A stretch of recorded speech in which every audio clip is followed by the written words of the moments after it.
Now we'll get into just in time. All of you type JIT in the chat box. And just in time is producing what you want, when you want, where you want, how you want, and how much you want. Okay? Just in time is producing what you want, when you want, where you want, how you want, and how much you want. Okay? So it's a lean idea from Toyota, and Toyota started with just-in-time concepts, and that became anointed as the word lean. Okay, exactly what you want. Who needs a product? Either it can be an end buyer or somebody who is within your own company. If this is clear, type SC, super clear in the customer. The next process is your customer. The next process is your customer. And all of you take good notes. For just in time to work perfectly, first stability is very, very important. Stability, there should not be any variation, there should be a stability. And after once things are stable, you create a standardized work. And there are two pillars of lean manufacturing, the best business practices. Pillar one, pillar two. Now, we said initially that every company wants growth, profit, and sustenance. And this growth, profit, and sustainability can be given through customer satisfaction. And what does a customer want? He wants a best-in-class quality, the most affordable cost, and the shortest lead time. That's what the customer wants. Now, the two pillars are Jidoka and just-in-time. We are going to talk about just-in-time here. What is Jidoka? Jidoka is whenever an abnormality, whenever an issue comes, whenever a problem comes, the equipment or the system should not keep on making defects. It should stop. Okay, stop and notify the abnormality. Separate human work and machine work. Okay, this is Jidoka. But the point here is just in time. For the just in time to get implemented, there are a lot of words that you should know. Okay, what is start time, what is full production, what is continuous flow, and so many other things, which is beyond the scope. But all I can say is every process should treat the next process as its customer and do what they want, when they want, and give them how they want and how much they want. Okay, that's a whole philosophy. So it requires a lot of teamwork. It requires continuous improvement towards perfection. It requires to identify waste, non-value adding activities on a continuous basis and reduce them. Okay. So the quick goals of just in time is superior performance, reduce wastage, improve quality, minimize the lead time and setup time, reduction in cost, and increment in production efficiency. So these are the goals of just in time. Now, if you see here, keep the minimum stock and link all the processes. Okay, linking all the processes is very important. All of you type LAP in the chat box. Link all processes. Okay, all processes should be connected. They should not work independently. They should work with signals which they get from the next process.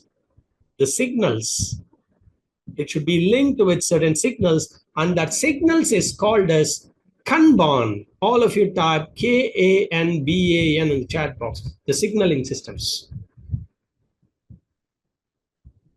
Okay, you should link all the process with some sort of a signal. The signaling can be through visuals, the signaling through audios, the signaling can be through lights, through cards, etc. Okay, but deliver when the customer wanted. Not only the internal customer, not only the external customer, but also the internal customer. Okay, now to just set the tone, I want you to share with you an awesome video on what is just in time. How many of you want to see that? Type 1 to the chat box. Okay, this is just a 4-minute video. Okay, just to explain, because as much as I show in presentations, we cannot explain unless I show the Gemba. All of you type Gemba, Gemba, the workplace. I should have to share the Gemba with you on how this happens. Okay. Now, after this video, I'll be sharing with you the reference material presentations, my earlier presentations, and the manual also.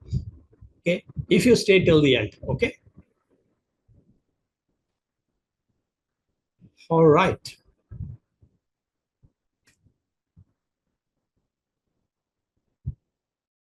Whenever you buy a complex piece of equipment, such as a TV or a car, do you ever wonder how exactly it all came together?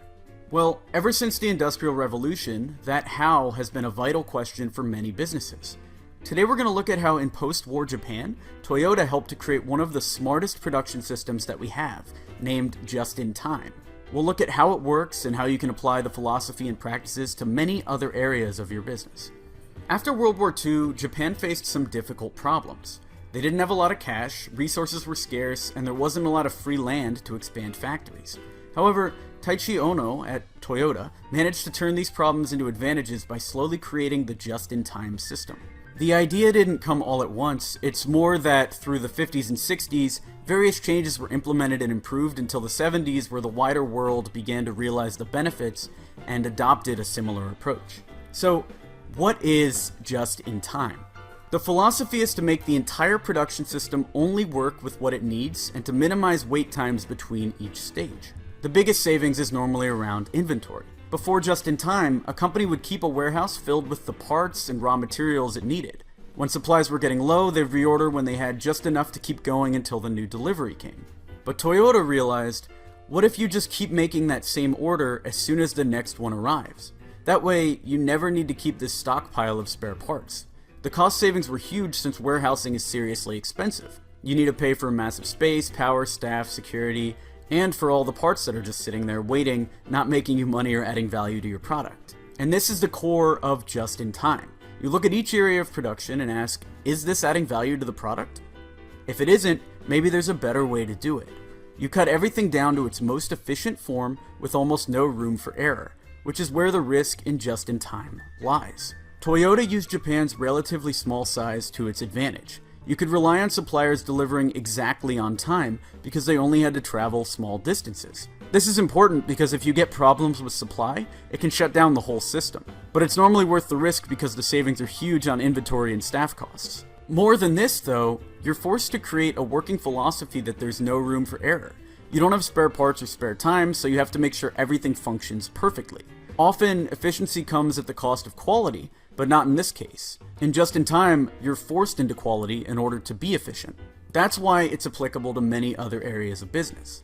The best way to think about it is if we simplify everything to two approaches: just-in-time and just-in-case.